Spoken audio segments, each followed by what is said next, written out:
Presta atenção quando eu falo o nome da lesão, hiperplasia papilar inflamatória. Por quê? Porque as lesões são todas muito parecidas desse grupo de lesões reacionais.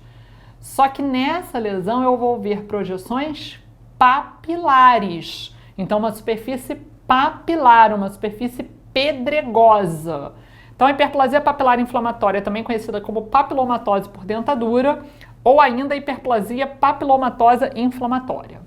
Geralmente, essa lesão é observada no palato por baixo de uma prótese removível, principalmente uma prótese total.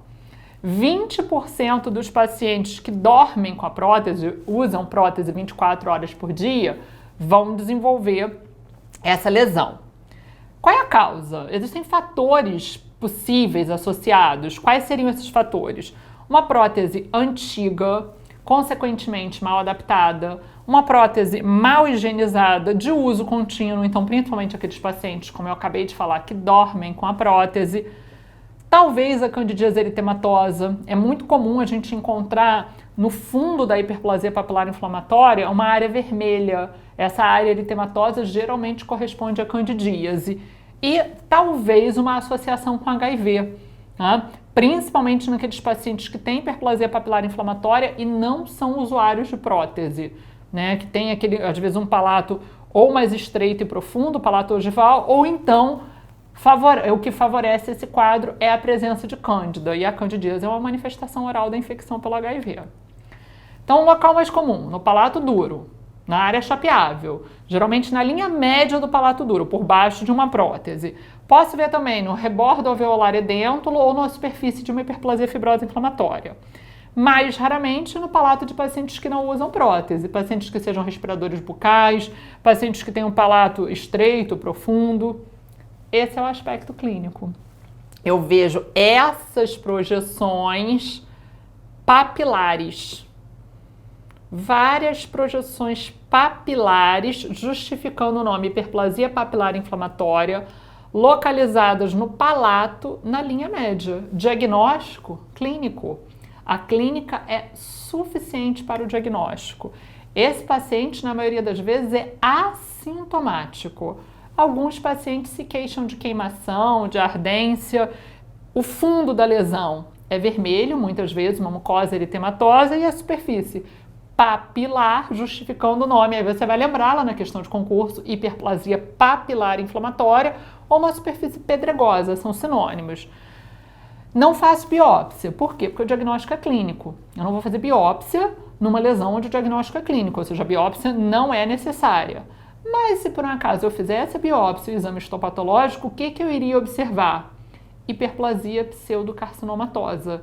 Então, talvez fizesse um diagnóstico diferencial com uma lesão maligna. Só que aqui eu não tenho essa preocupação porque a clínica é muito característica. Olha aqui comigo.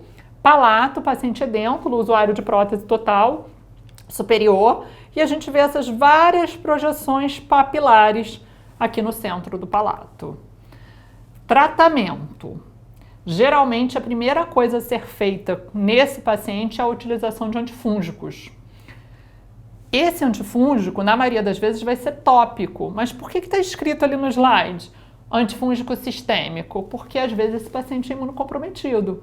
Né? Pode ser um paciente HIV. E aí você vai lá na aula de infecções fúngicas para concurso e você vai ver que no paciente imunocomprometido há necessidade de um antifúngico de uso sistêmico para tratar, inclusive, candidíase oral. Além do antifúngico, o que a gente faz?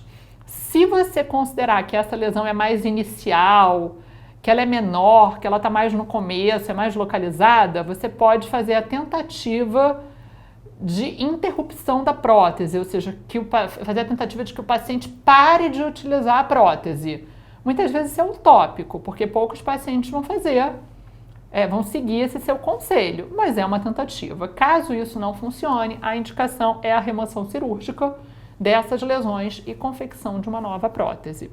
Após a cicatrização, esse paciente ele deve ser orientado a remover a nova prótese à noite para higienização. Ninguém deve dormir com a prótese, muito menos esse paciente que tem propensão ao desenvolvimento de hiperplasia papilar inflamatória. Aqui mais um caso clínico. Observa aqui comigo as projeções papilares no palato, na linha média, E aqui o fundo eritematoso, possivelmente atribuído a candidíase eritematosa. E a prótese removível utilizada pelo paciente, a prótese total.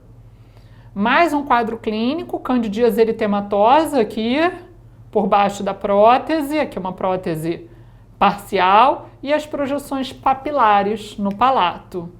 Aqui um caso bastante extenso, com projeções papilares espalhadas aqui pelo palato, não só pelo centro do palato, mas chegando também a rebordo, e a paciente após a utilização de antifúngico e após o tratamento cirúrgico.